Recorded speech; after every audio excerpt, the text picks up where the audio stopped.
It is Wednesday, the 2nd of August 2023. We are back with the vlogs. I have been away for a bit. Got a new job, so just needed to focus on that on a bit. Wanted to focus on some comedy and just kind of refine some stuff and really just, I don't know. I needed a break from it. Even though these clips look short and the editing probably, doesn't warrant a great deal of time, I'm not very good at it. And it was just something that, I don't know. I tried to make him a bit better, I couldn't figure it out, so I'm going back to the old format. Quick, easy, and palatable. Something sustainable for me to do. So, one of my very early ones, I think it was even one or two, maybe the first one, I came to Zebranos with my friend Mark just behind us. Oh really? So okay. And I figured that would be a good one to come back to. I'm not really going to say much about the set because I've actually been refining my 5 minutes to get a tight 5. I'm really happy with what I'm doing with my comedy at the moment. It's been a bit of a journey since our last vlog, and right now I feel like I've got the remnants of one of the tightest 5s I've had since I've started, which is really good. I'm on the precipice of finishing it off, and then I'm probably going to start going back to some gong shows to stress test, go out for other gigs, but let's see if I can win the friendliest gong show of all time, because I cannot win it, and I think I might be one of 2 people, maybe 3, that's ever got gonged off on this friendly gong show. So we'll see. It's upstairs now, nice room, and yeah, let's see how we go.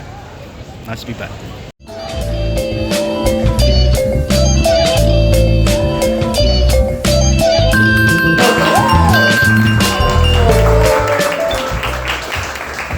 And your 5 minutes begins now. What's going on, everyone? You alright?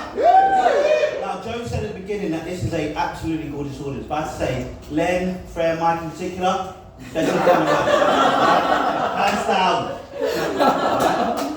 Buried in the first half, you won't remember it at the end, alright? Needs to stand out here. One thing about me is I've got a twin brother, so nice I met him twice, innit? Or as my mum says, 2 mistakes for the price of 1. Fucking bitch. No, but he's a cool guy, like people say to me that I look exactly like my twin brother, which is quite frustrating because I think he's fucking ugly.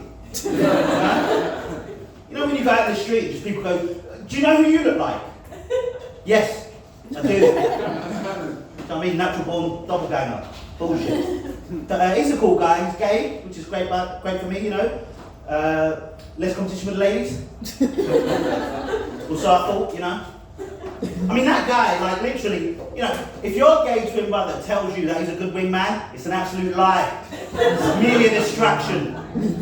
You'll be the one standing there with 3 drinks and 2 handbags, watching him grind up on the girl that you like. That shit's unfair. I've got no chance. Alright, I know you have gay twin brothers, you don't get it. Even out, you just Google ladies. I'm not single, usually.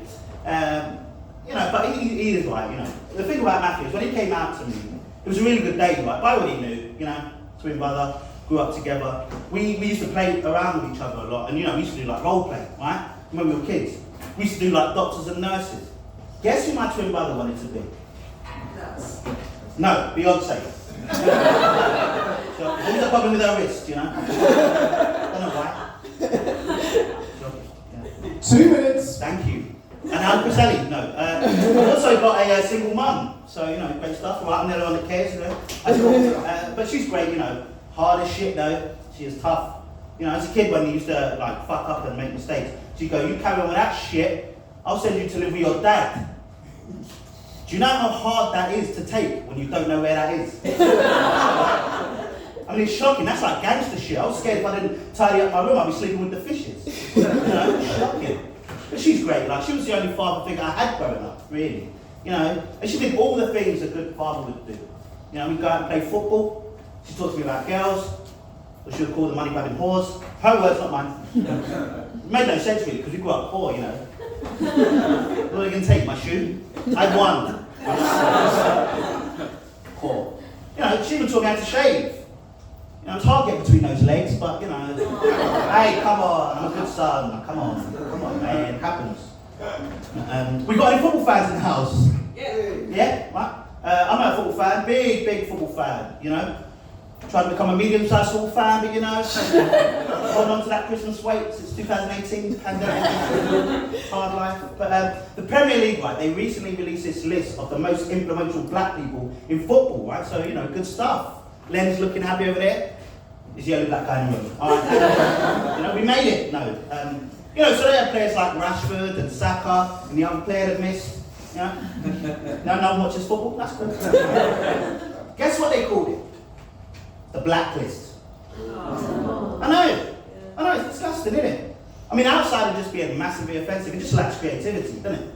I mean, what are they going to come up with next? The most influential Slovakians in football, call it a checklist? It's just absurd. You know? Does anyone know what the census is? Yeah? You know what it is, right? No, right, the census is it's a survey that the government put out every 10 years on behalf of Freemasons. And, you know, data collection. It's in for a hat on.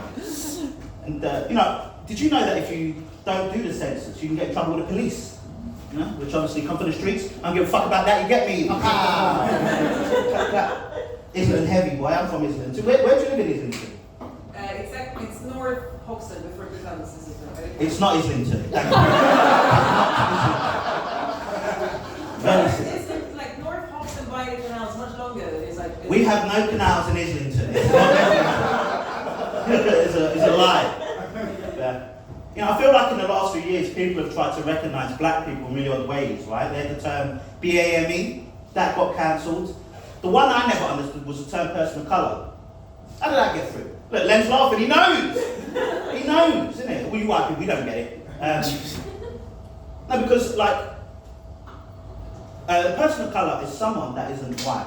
Now, for me, any term that puts me and Lucy Liu in the same category, it's got to be a mistake. You know? She's a 5'2" Asian woman that looks like she can fit in most people's pockets. And I'm not. You know, I'm a 5'10", 18-stone black guy. I could barely fit in most smart cars. Now, we are not the same people. Not even close. That will do, guys. Give it up for him.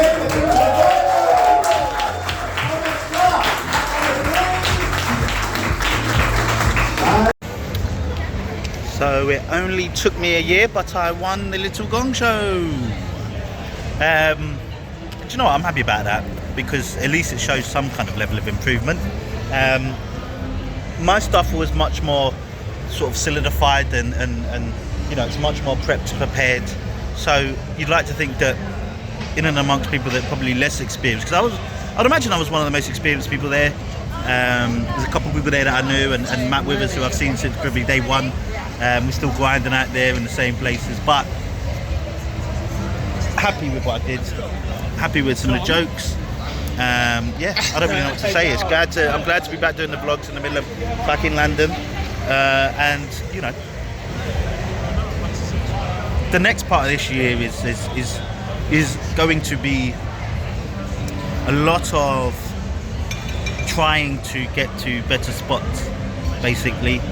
Not better spots, but you know, just bigger spots, just big rooms, bigger crowds.